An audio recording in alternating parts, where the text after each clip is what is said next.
Деструктивті діни ағым өкілдерінің жастарды өздерінің қатарына тарту бойынша екі жолмен түсіндіруге болады. Біріншісі бұл ішкі себеппен, екіншісі сыртқы себеппен.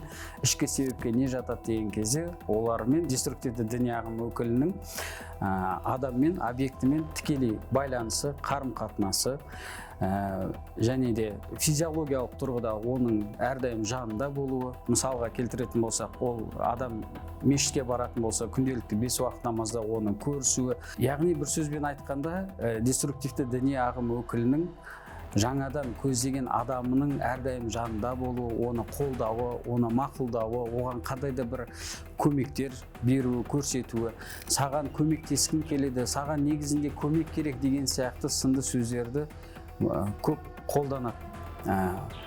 Және де мысалға сен қиын жағдайға тап болған кезде әрдайым саған көмектескісі келеді, бірақ ол бір шарт айтады. Оның қойған шарты негізіне алып қарасақ өте оңай, қосымша құлшылық орындауға сондай тапсырма береді. Бірақ сенің өмірлік кез келген проблемаңды шешіп беруге дайын тұрады.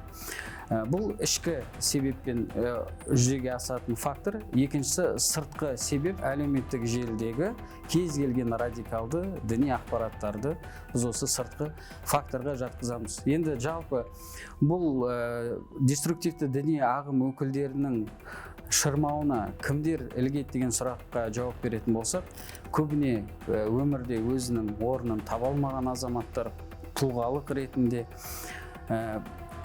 жұмыссыз жастар, әсіресе діни білімдері, діни сауаттылықтары өте төмен, яғни осындай категориядағы азаматтар көбіне сол радикалды идеологияның ықпалына ұшырап жатыр. Олар қазіргі таңда біздің жастарымызды өздерінің қатарына тарту арқылы үлкен күшке айналады, ал үлкен күшке айналатын болса, олар болашақта өздерінің мемлекетке деген талаптарын қоя бастайды. Бұл өте қауіпті деп біз есептейміз.